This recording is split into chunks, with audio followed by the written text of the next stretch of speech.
just a small kid, and I would be read a story by either my mum or my dad. And these were always very special times, and they're very special times for any child growing up. But I realise that for some people, they may not have had this. So, in some form, if I can recreate this for someone that perhaps missed out on this,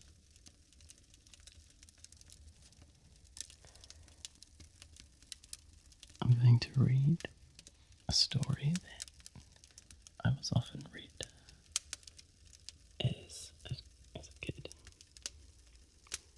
and it's one that I always remember fondly.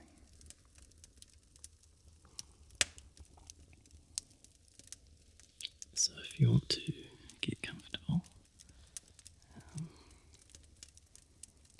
either sit down somewhere cozy in front of a fire, or laying in your bed, or even if you're lucky enough to cuddle with someone special, or with a pet.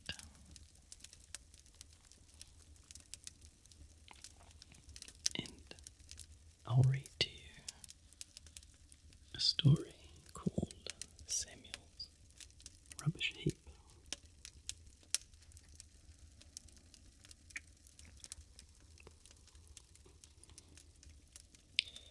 Samuel was excited as a dog with 10 tails. He had always wanted to invent something, and now he had done so. His big air balloon was almost ready. He had been working on it for several weeks. There was just a few more odds and ends to fix. Then Samuel would be able to set light to the cotton at the bottom and watch the big paper bag fill with hot air and soar away into the sky. It was going to be a big day for Samuel. All his friends were coming to see the great sight. Samuel had told them all about it long before he had even worked out the design. Now he was sure their eyes would pop out when they saw the balloon completed. It was something to see. I can tell you, 6 feet high and 4 feet in diameter. It had been no small job to build. Samuel had first made a framework of very light, strong wire. Then he had cut long strips of tissue paper of various colours into the proper shape, like slices of an orange peel. When the strips were pasted together, they made a big paper globe around the wireframe. What a task pasting the edges of that paper had been, and how many times it had torn or got stuck on the wrong place. At the very bottom of the frame was a circle of wire. In the centre of the circle of wire, supported on 2 cross wires, was a pad of cotton wool.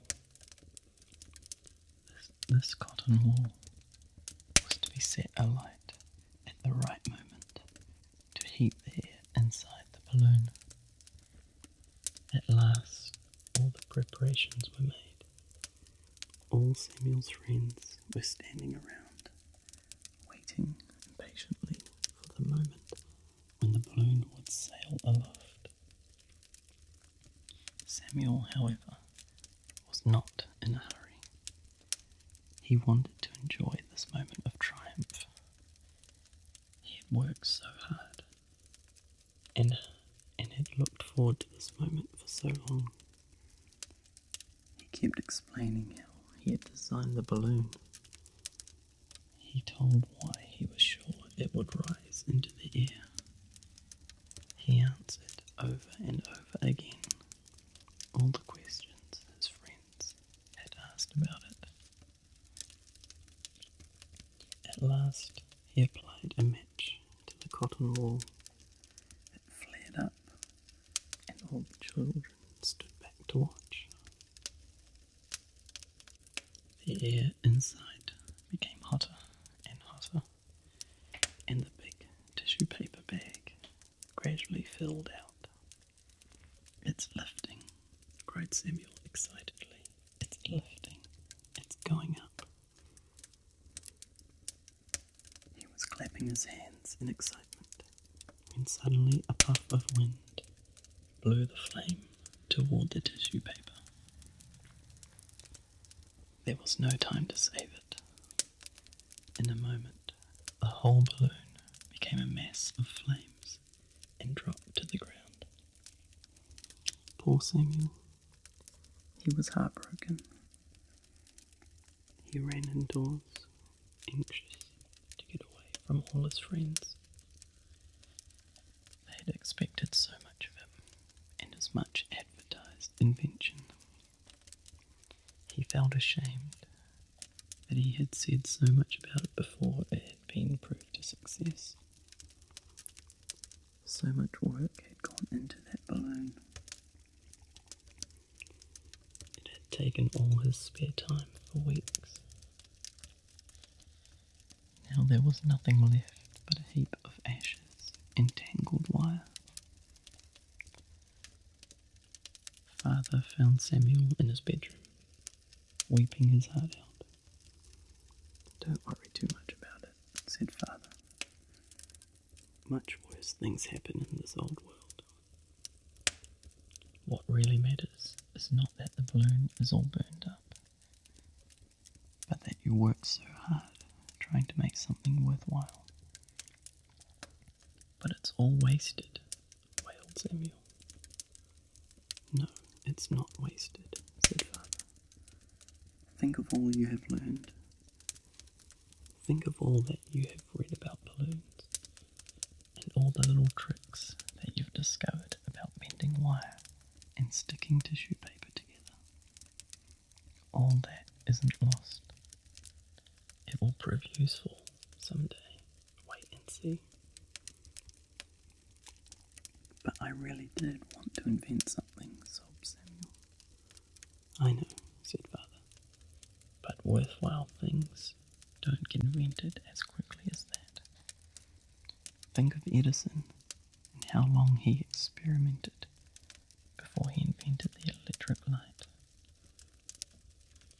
The same is true for his phonograph and all the other priceless things he gave the world. Do you think he discovered them all at once? No, indeed. He worked and worked over them, trying and failing and trying again. For weeks and weeks, as I did," asked Samuel. "For years and years," comforted Father. "And he had so many failures that it is a wonder he carried on as he did. You should just see his rubbish heap." "His rubbish heap?" questioned Samuel in surprise. "Yes, indeed," said Father. "To this day it is shown to all who visit his old workshop. It is just outside the window by his bench.